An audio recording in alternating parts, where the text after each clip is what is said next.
दो कन्याएं थी छोटी छोटी, बहुत ध्यान से सुनना। एक राजा की बेटी थी और एक ब्राह्मण की बेटी थी, दोनों सखा थी, आपस में मित्र थी। एक बार राजा के यहां पर एक संत का आगमन हुआ, तो संत शालिग्राम भगवान की सेवा कर रहे थे। वो दोनों कन्याएं बैठ करके देख रही थीं। दोनों के मन में भाव आया, इस संत जैसे सेवा करते हैं वैसी सेवा हमको भी मिल जाए। तो दोनों संत से कहने लगी, बाबा हमको भी सेवा दे दो, हमको भी ठाकुर जी दे दो। तो संत ने मन में विचार किया, छोटी छोटी कन्याएं, ये क्या जाने असली नकली क्या होता है। उन्होंने शालिग्राम जैसे दिखने वाले चिपटे 2 पत्थर लिए और दोनों कन्याओं को दे दिए। दोनों कन्याएं बड़ी प्रसन्न हो गईं, बोले वाह हमको ठाकुर जी मिल गए। दोनों ने गुरुजी से पूछा, गुरुजी इनका नाम क्या रखें? तो गुरुदेव ने कहा, तुमको जो प्रिय लगे वो नाम रखो इनका।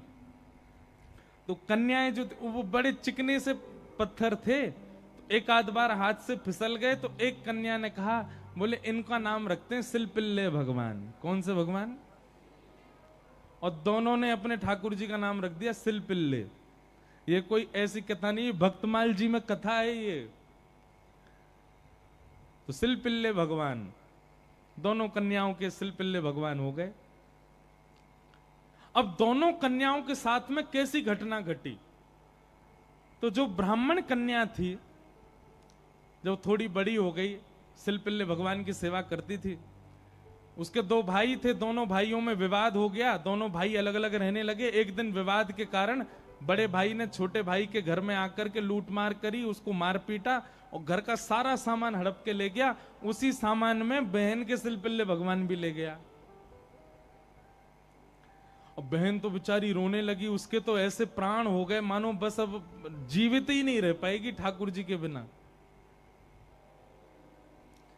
रोने लगी, भैया से कहने लगी, भैया बोला पूरा घर लुट गया, उसकी तुझको चिंता नहीं, वो तेरे पत्थर के भगवान खो गए उनके लिए रो रही है। बोले वो पत्थर नहीं है, मेरे प्राण है, मेरे जीवन है, वो नहीं मिले तो मैं प्राण निकल जाएंगे मेरे। बोले जा, किसी और ने थोड़ी लूटा, बड़ा भाई है हमारा, जाके मांग ले, दे दे। तो बहन अपने बड़े भाई के घर गई और बड़े भाई से जाके कहा, भैया कुछ मत दो, सब रख लो अपने पास, पर मेरे सिलपिल्ले भगवान। अब सिलपिल्ले नाम सुनते ही सब हंसने लगे वहां पे। और जितने भी उसके भाई के साथ, वो तो गुंडा प्रवृत्ति का था, उसके साथ में जितने भी लोग सब हंसने लगे। अच्छा क्या नाम तुम्हारे ठाकुर जी का? बोले सिलपिल्ले भगवान। और जोर से हंसे। भैया मेरे भगवान दे। बोले अंदर सारा सामान पड़ा है, तू जाके अपने आप ढूंढ ले ठाकुर जी कहां हैं। अंदर जाने लगी तो एक जो उसके भाई का पूरा गैंग था, उसमें से एक बोला, अगर तेरी इतनी भक्ति है कि तू अपने भगवान के बगैर नहीं रह पा रही, तू यहीं खड़ी खड़ी बुला ले, तेरे ठाकुर जी अपने आप ही निकल के आ जाएं।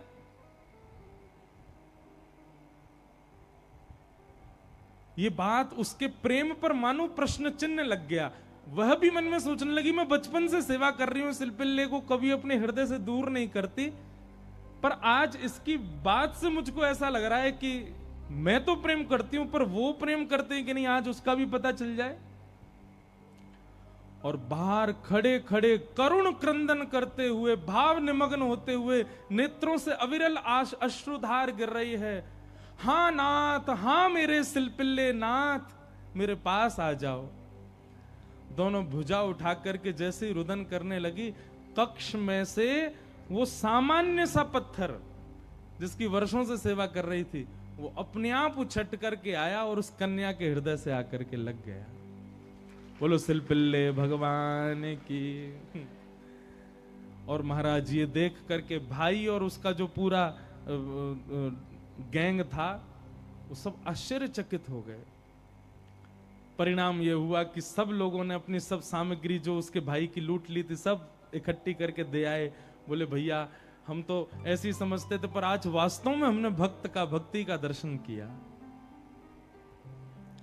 अब राजकन्या जो थी, उसके सिलपिल्ले भगवान, उनके साथ कैसी घटना घटी?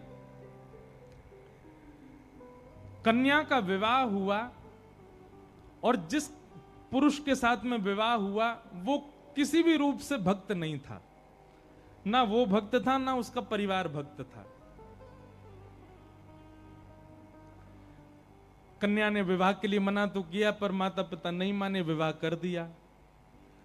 अब वो तो बस अपने सिलपिल्ले भगवान को हृदय से लगा के रहे, बोले कि मुझे पता है ये मेरा पति और ये परिवार पूरा जो है ये बिल्कुल भी भक्ति भाव इनके चित्त में नहीं है, पर नाथ बस आप मेरे साथ रहोगे तो मैं पूरा जीवन निकाल लूंगी। अब जिससे उसका ब्याह हुआ था वो तो काम क्रोध लोभ मोह सब था उसके अंदर, वो तो इसी कारण से विवाह कर रहा था, भोग वृत्ति थी उसकी। लेकिन कन्या के चित्त में ये भाव था कि भाई ये वैष्णव नहीं है, इसको तो मैं स्पर्श भी नहीं करने दूं अपना।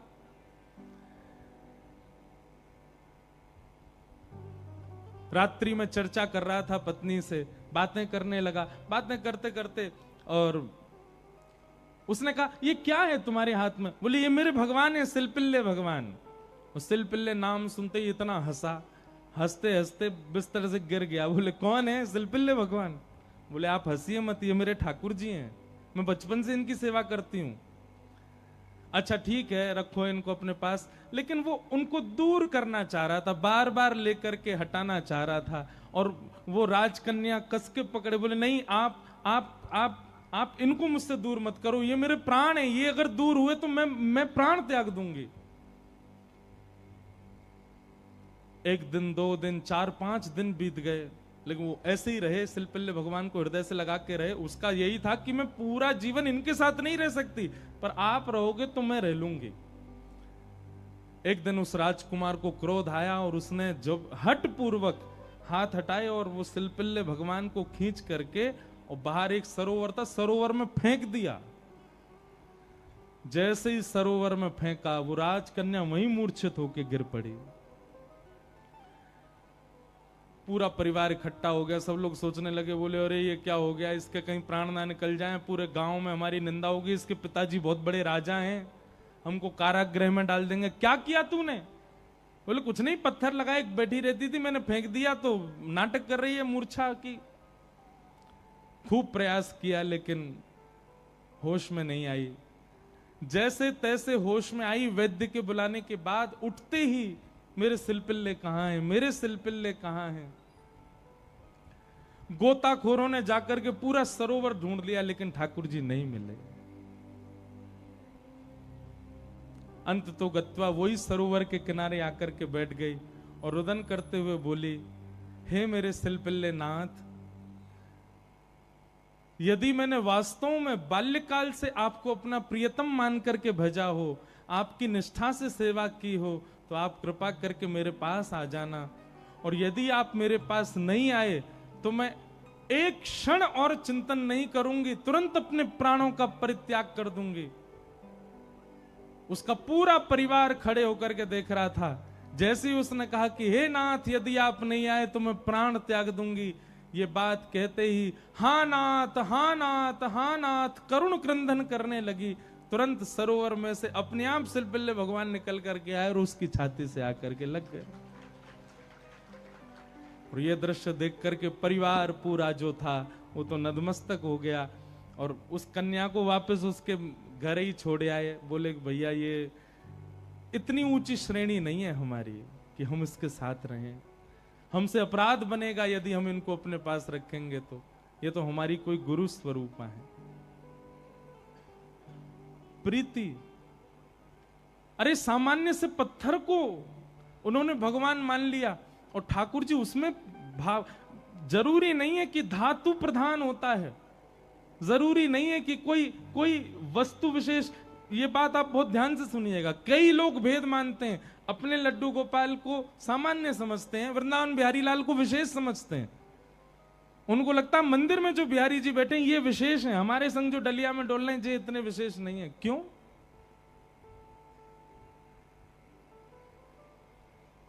ये भेद दृष्टि मत रखो। वो बिहारी जी जितने श्रेष्ठ हैं उतने ही श्रेष्ठ आपके ठाकुर जी हैं। ये विश्वास प्रगाढ़ रखो अपने ठाकुर जी के प्रति, ये भाव प्रगाढ़ रखो। तो भैया संसार में हर वो वस्तु चली जाएगी आपसे दूर जिसको आप स्नेह भरी दृष्टि से देख लोगे। इसलिए स्नेह भरी दृष्टि से देखना है तो केवल ठाकुर जी को, उनकी लीला को, उनके धाम को, उनके प्रसाद को और उनके जनों को ही देखो। और या फिर जिससे स्नेह हो रहा हो, चाहे वो पुत्र हो, पुत्री हो, माता हो, पिता हो, मित्र हो, यार हो, कोई भी हो, उसको भगवत भक्त बनाओ। क्योंकि भगवत भक्त बनने के बाद उससे स्नेह हो तो भी वो स्थिर तो रहेगा। आप वैष्णव हैं और वो संसारी है, तो कोई भी संबंध क्यों ना हो स्थिर नहीं रहेगा, जाएगा। चला चलेति संसारे धर्म एको ही निश्चल। तो लक्ष्मी की बात हो रही है। लक्ष्मी ही रुक्मिणी जी के रूप में आई और उनका विवाह भगवान श्री कृष्ण के साथ हुआ। आगे भागवत जी